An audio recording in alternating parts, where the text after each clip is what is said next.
नमस्कार दोस्तों, स्वागत है एक बार फिर से आपके अपने चैनल VIIC में। और मैं अमित कुमार सोनी सभी व्यूअर्स का हार्दिक हार्दिक अभिनंदन करता हूं और चैनल पर लेटेस्ट और नई जानकारी के साथ में एक बार फिर से स्वागत करता हूं।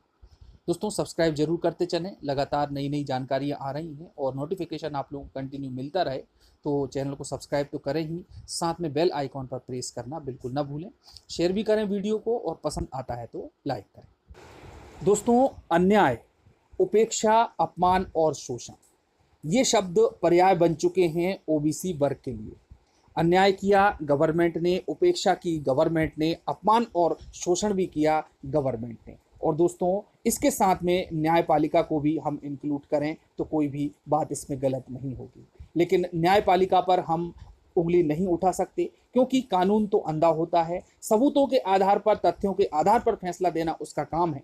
लेकिन जो वर्तमान सरकार है उसकी गलती निश्चित रूप से हमको नजर आती है। और दोस्तों, उसी का ये परिणाम रहा है कि आज 27% को रोक करके 13% को होल्ड कर दिया गया, रिजर्व रख दिया गया। इसका मतलब ये है कि सीधे सीधे जो सिलेक्टेड कैंडिडेट थे वो 13% बाहर हो रहे हैं।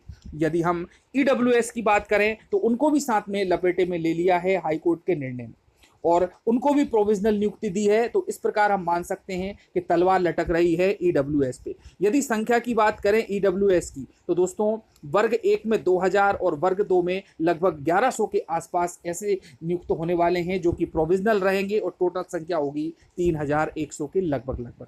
ओबीसी वर्ग की बात करें तो वर्ग 1 में 2500 और वर्ग 2 में 1500, इस प्रकार लगभग 4000 कैंडिडेट ओबीसी के हैं जो कि 13% के दायरे में आ रहे हैं और इनको नौकरी नहीं दी जाएगी, ज्वाइनिंग नहीं दी जाएगी। बिल्कुल क्लियर कट बात है।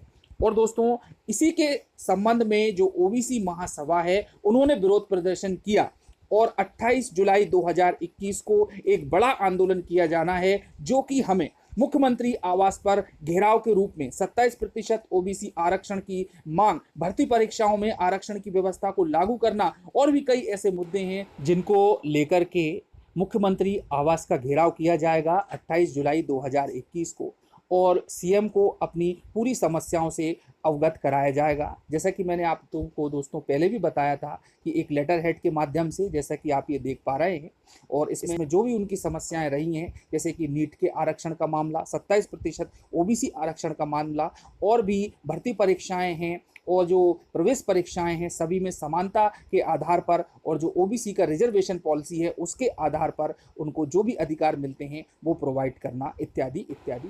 अब दोस्तों, काफ़ी लंबे समय से उपेक्षा का शिकार रहे, अपमान का शिकार रहे और लगातार अन्याय किया जाता रहा ओबीसी के ऊपर। तो इसके संबंध में कि किस प्रकार से गवर्नमेंट का हमेशा साथ देती आई है ओबीसी, बहुत बड़ा वोट बैंक है, 50.09% जनसंख्या ओबीसी की है और एक परिवर्तन की क्षमता रखती है, तख्ता पलट करने की क्षमता रखती है ओबीसी पूरे गवर्नमेंट की। तो आइए दोस्तों, जानते हैं उनकी काफ़ी कुछ जो उपलब्धियां हैं और सरकार द्वारा किस प्रकार से उनकी उपेक्षा की गई एक पेपर की कटिंग के माध्यम से, और आंदोलन का प्रारूप क्या रहेगा, आंदोलन किस बेस पर किया जाएगा, क्या क्या मुद्दे होंगे, इन सभी के संबंध में। तो दोस्तों, जैसा कि आप ये देख पा रहे हैं, ये आपके सामने एक गोंडवाना समय नाम का एक न्यूज़पेपर है, उसकी ये कटिंग है और इसमें जो हेडलाइन है वो है 28 जुलाई को मुख्यमंत्री आवास का घेरा कर 27% आरक्षण लेकर रहेगी ओबीसी महासभा। आइए दोस्तों, चलते हैं थोड़ा सा और इसके डिटेल में।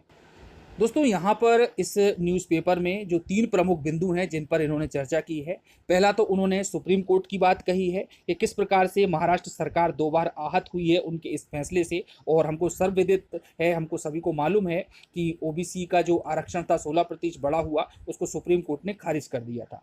उसके बाद सरकार को क्यों चुनती है ओबीसी, वो इसलिए चुनती है कि वो सत्ता में आए और उनके साथ में न्याय किया जाए, किसी भी प्रकार का अन्याय ना हो, लेकिन केवल फाइलें इधर और उधर करने का काम ही गवर्नमेंट से कराया गया है।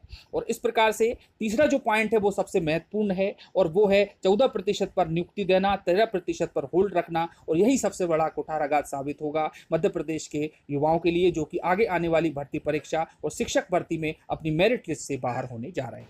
और दोस्तों, यही कारण रहा है, जैसा कि आप ये देख भी पा रहे हैं, कि ओबीसी वर्ग की उपेक्षा, पक्षपात और अन्याय से उद्वेलित होकर आखिरकार ओबीसी महासभा को उग्र आंदोलन की राह पकड़नी ही पड़ रही है। और महासभा को उम्मीद थी कि ओबीसी वर्ग के प्रधानमंत्री और मुख्यमंत्री समाज के दुख दर्द को समझते होंगे, लेकिन लगता है कि सत्ता के मद में मजबूरी और राजनीति के गुबार में सब कुछ समा गया और ओबीसी समाज के पास सिर्फ फड़फड़ाने के अतिरिक्त कुछ नहीं बचा हुआ है।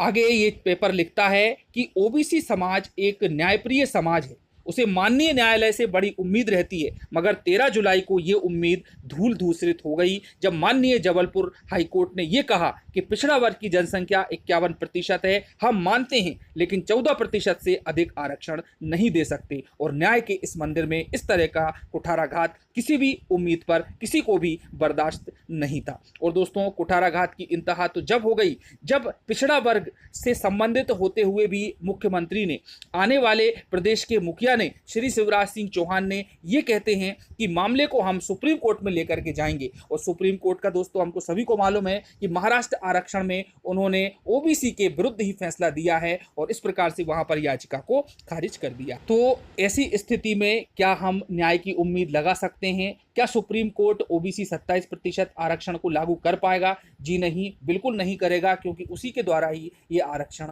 दिया गया है और इसको खारिज किया गया है।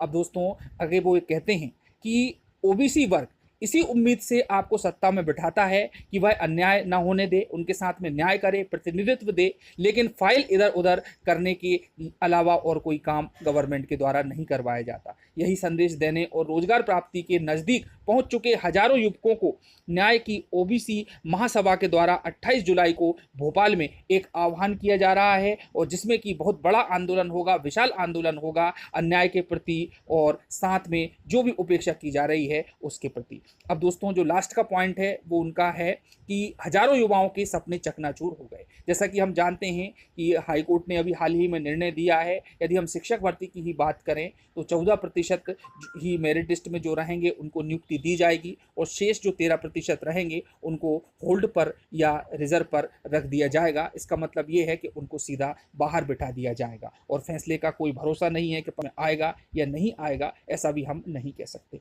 उसके आगे जो लोकेश साहू हैं, जो पदाधिकारी हैं एक सभा में, वो कहते हैं कि शिक्षक चयन प्रक्रिया बीते 3 सालों से चल रही है, हजारों युवाओं को शिक्षक संवर्ग में नियुक्ति मिलने वाली है। ऐसे में कोर्ट के इस फैसले से हजारों युवाओं के सपने चकनाचूर हो गए हैं। इसी तरह कई अन्य विभागों में भी प्रक्रिया नज़दीक पहुंच चुकी है, लेकिन इस फैसले का प्रभाव डायरेक्ट उनके ऊपर पड़ेगा। अब दोस्तों, यदि ओबीसी वर्ग को न्याय मिलेगा तो वो सिर्फ व्यवस्थापिका से ही मिलेगा। विधानसभा और संसद में पक्ष विपक्ष दोनों की सहमति से ओबीसी वर्ग की जनगणना कराने और जनसंख्या के अनुपात में प्रतिनिधित्व स्पष्ट व मजबूत कानून बनाने से ही मिलेगा। तो दोस्तों, यहाँ पर बिल्कुल साफ है कि जब तक इसके संबंध में कोई ठोस कानून नहीं बनाया जाता और इसको 9th अनुसूची में नहीं जोड़ा जाता, तब तक इसी प्रकार से ओबीसी वर्ग हमेशा परेशान होता रहेगा। और इस बार तो दोस्तों ओबीसी के साथ में ईडब्ल्यूएस भी समाहित हो चुका है, उनके ऊपर भी तलवार लटक रही है।